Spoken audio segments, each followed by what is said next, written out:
Bien sûr, quand tu commences une séance de gratitude, au début c'est difficile, c'est comme un protocole. Dis Alhamdulillah pour la santé. Et petit à petit, subhanallah, ton cœur change. D'accord? J'ai une question. Oui. Pourquoi on se tape?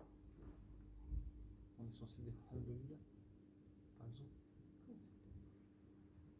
Ça veut dire quoi? Je sais pas, des fois on marche et puis on se tape le pied contre un meuble. Ah oui, oui, Alhamdulillah, pour tout. Alhamdulillah, pour tout. Parce que sinon, qu'est-ce qu'on va dire à la place? Le prophète, lorsque la lumière s'éteint, il dit Inna lillahi wa inna ilayhi raji'un. Nous appartenons à Allah et nous retournerons à Allah. Ah, quand il fait sombre. C'est comme si c'est un malheur qui nous a frappés. Et là, tu recevras une guidance, des prières d'Allah, des bénédictions et une rahma, une miséricorde. Tu peux dire aussi ça. Inna lillahi wa inna ilayhi. Mais le degré le plus haut, c'est de dire Alhamdulillah. Alhamdulillah. Hein? Peut-être cet accident t'a protégé du pire. Vous fait payer. J'avais lu, je crois que c'était un hadith qui disait il avait essayé je sais plus, avec une femme qui était avant l'islam une prostituée, je crois. Puis il l'avait appelée, puis elle l'avait remballée. Puis il avait été demandé.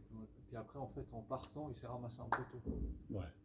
Et puis je crois justement, on lui avait dit que ça lui avait fait payer sa mauvaise intention. Voilà, alhamdulillah. Qu'il avait de la chance parce qu'il l'a payé maintenant et pas après. Pas après. Toujours il y a un bienfait. Mais dans les malheurs, le bienfait est caché, souvent. On ne peut pas le... Alors ici, 1000 dirhams pour la vue, non? 20 000 dirhams pour les mains et les pieds, certainement pas, il a dit. Et te plairait-il de devenir fou, mais d'avoir en poche 10 000 dirhams? La raison, l'intellect, ça coûte combien ça? C'est encore... Hein? Ah ouais, c'est Là, je vais peser. Ah, je préfère perdre ça et garder mon entendement. Assurément pas.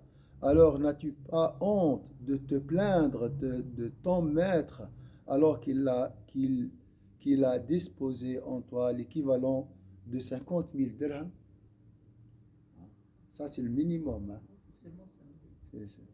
Donc, la vue, les pieds et les mains et la raison. Les jambes aussi, en fait. Voilà. D'ici jusqu'à la fin de notre vie, on ne sait pas quand.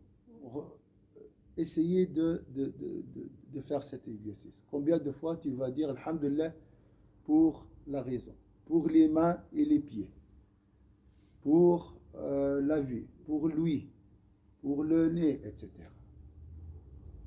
Hein? Subhanallah.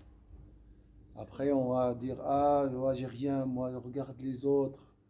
Oui, je suis musulman, c'est vrai, c'est bien, mais j'ai rien. D'accord? Je me rappelle plein d'histoires comme ça, mais qui ont un lien avec tout ça. Il y avait une histoire que j'ai entendue d'une cousine à moi qui m'a dit il y a un homme qui délaissait toujours sa femme. Il travaillait beaucoup, beaucoup, beaucoup. Et elle était seule. Dieu ne lui avait pas donné d'enfant. Et elle n'avait personne à qui parler. Et après des années, je crois après 20 ans de mariage ou 30 ans de mariage, elle est tombée malade, j'ai Alzheimer. Et maintenant, le monsieur, jusqu'à maintenant, il est vieux, entre-temps, il est décédé, il se reproche chaque fois que c'est de sa faute, parce qu'il a toujours laissé que Dieu l'a puni par cette maladie à sa femme qui avait perdu la raison. Parce que les gens d'Alzheimer, ils oublient. Il oublie le mémoire. Et ça s'est aggravé jusqu'à la mort. Et pour lui, c'était un signe qu'il avait trop délaissé sa femme et le bienfait de sa femme. Et voilà, c'était c'est juste, c'est juste. Le bienfait de la femme, le bienfait du mari, ça c'est, comme on a dit, c'était une thérapie du couple. La meilleure thérapie, hein, en permanence à faire. Dire Alhamdulillah pour le bienfait de mon mari. Ton mari devient méchant avec toi. Hein? Pourquoi? Parce que tu as oublié de dire Alhamdulillah. Ta femme, elle devient méchante. Hein, elle tourne contre toi. alors que c'est un bienfait de Dieu. Parce que tu as oublié de dire Alhamdulillah. Si tu veux réconcilier la relation avec ton conjoint, ta conjointe, il faut commencer à dire Alhamdulillah. Si tu as un problème avec quelqu'un, dis Alhamdulillah pour le bienfait de cet homme dans ma vie.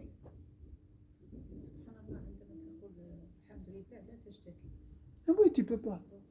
Et si tu ne dis pas Alhamdulillah, tu vas te plaindre. Ou إذا ما قلتش Alhamdulillah, c'est تشتكي.